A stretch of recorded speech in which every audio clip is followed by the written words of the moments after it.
Hey, how y'all doing?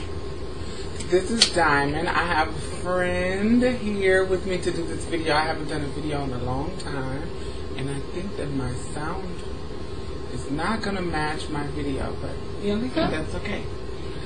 This is one of my longtime friends, THAILAND. How you doing, dog? What's up, baby? And she's gonna come into this video because we have two different kind of two different views about Proposition 8.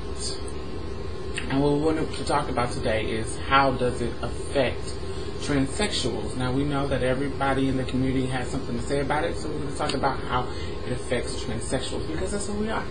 Okay. So, what do you think? Basically, hello everybody again. My name is THAILAND, and I am a transsexual, and obviously. Not that I. But my thing is that, you know, a lot of times, well, I was actually responding to watching a video from that. It was like a comedy video from Chris Crocker or somebody else was on YouTube, and I don't know if it was a joke or if it was like being a serious point of view about her or him saying that he was going to become a tranny, and him becoming a tranny was his loophole of getting around Proposition 8. So I was like, well, So basically, you're saying him becoming a tranny will be the loophole. Will be the loophole of him getting around Proposition 8. Like a post-op or a pre-op? He said because I'm a transsexual that I am, you know, that's the loophole of gays being able to get married to other men, which kind of wore me out because I was like, honey, if you're transsexual, you're not a man, right? But in the gist of it, I guess, that was supposed to be his so-called, well, I'm still a man even though I don't have a dick, or because I have boobs, or whatever. If I marry someone else, then and I met somebody that is my sex, then that's my loophole of me getting around Proposition 8. Right. So I was like, well, and I didn't agree with it. I didn't agree with it, first of all, because firstly, I don't believe that, you know, if you're transsexual, you're still a male. I don't believe that.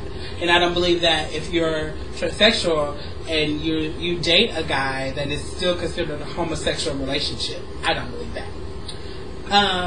As far as getting around the loophole, I do know that transsexuals are looped in with the rest of the GLBT community as far as Proposition 8. Right. So I do realize that. And I do know that, you know, transsexuals aren't allowed to marry because of our gender. Well, this is what I think about it. I think that we're not affected we are bunched in the group, like I talk about in my video, privilege, but trannies, like, kind of like with discrimination, we don't really get a lot of discrimination because most of the time when we go into the world, they think we're regular girls.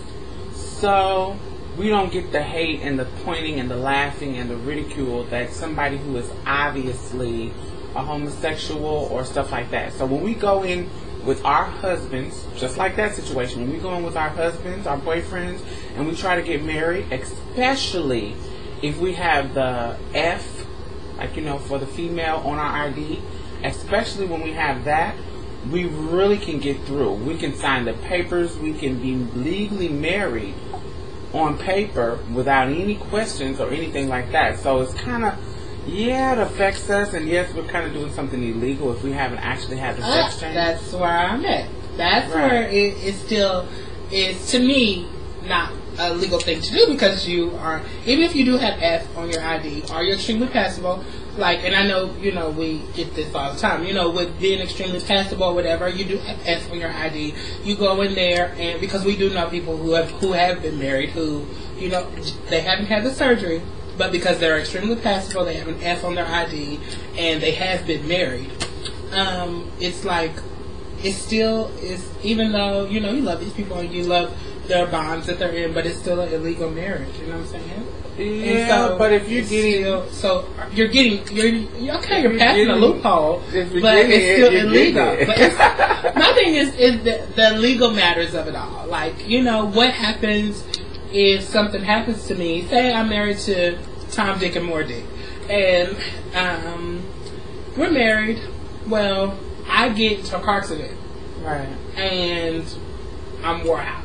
And they get to cutting the clothes off, you know, going in there talking about, oh, that's my wife, And when I get to the hospital, because I haven't had the surgery, no matter what I'm looking like, they're still going to consider me as a male. And they was like, how this going to be your wife? So how's that going to... Exactly. So this marriage that you guys have, y'all need some... There's going to need to be some explaining. I feel that. You know what I'm saying? So that's a very...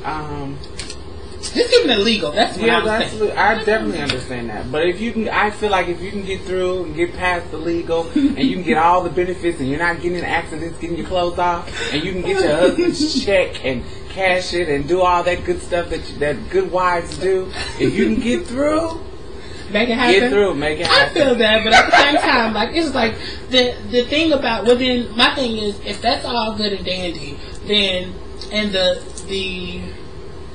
if it's okay to be, I guess, illegal still, then, I mean, my thing is... The Mexicans is over here doing it.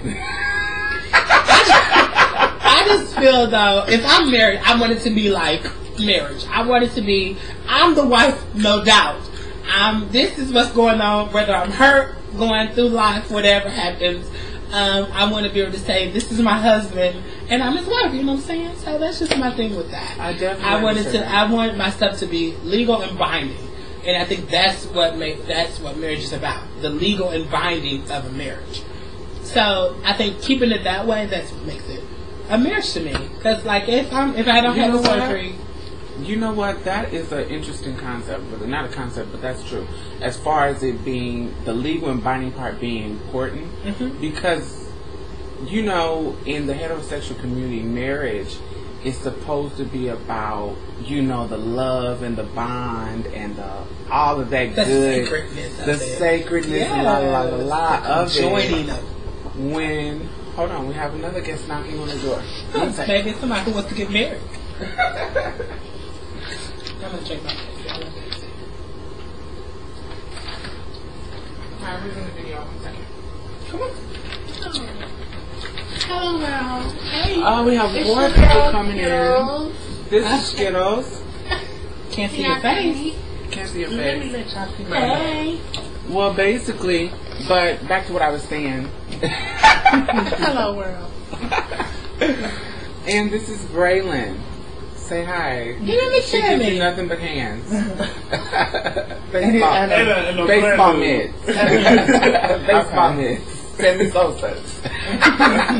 So anyway, what I was saying is that they talk about how love is all this sacred stuff when they can't realize that that same love that they feel in the hetero community is the same love that gays feel for each other. That's true. And so really, the legal and binding shit that they are trying to stop, that's the important part. They're not even worried about the sacred and love, because if they was worried about that, they would understand that the gays feel that same thing too. Because they know that. I think they know we're human. You know what I'm saying? Right. So it's like, of course, they know we're human in the back of their mind, but they want to make us less human because we're a little different. That's true. My thing is that, you know, no matter what, people are gonna, you know, they're gonna try to make marriage seem like, you know, certain people shouldn't be able to do it because of this reason, certain people shouldn't be able to do it for that reason. But my thing is that if I love someone and someone has been loving me, and we feel like it's the time to make something official as far as that, regardless of how long it will last. Exactly. Regardless of how long it will last. Just like heterosexuals, they break up. I don't feel it no more. We're divorced. They don't feel it. They're divorced. I don't feel it. Stuff. I don't want to marry this mother. Gays should have the same rights and the same thing. And it should be legal and binding. Legal and binding. Simple as that. Only thing I want to do is that, like, if I do marry somebody, I want to be able to say, you know, this is my husband. I want to be able to say that no matter what, you know, when he passes or something, or if something happens to me, you know what I'm saying, I want to be able to say, well, honey, I want to be the sole beneficiary.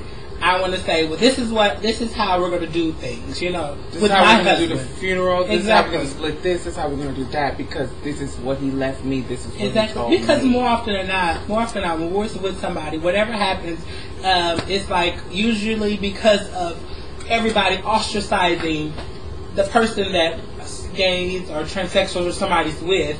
We're usually the only person that they're dealing with anyway. We're usually the one who's taking care of them. Exactly. They're taking care of us. When they're sick, Exactly. we're wiping My their best ass. friend. Best friend. We're in their life. We live together. We are doing our thing. Because of the lifestyle and the ostracism, we are all we got. Exactly. So when something does happen, I'm the one who should be taking care of my husband. Exactly. And I should be reaping the benefits of doing that. Simple as that. And that concludes our video. We're going to put it out. Bye, baby. This is Diamond. And I'm THAILAND. And have a good day, babe. Transsexual power.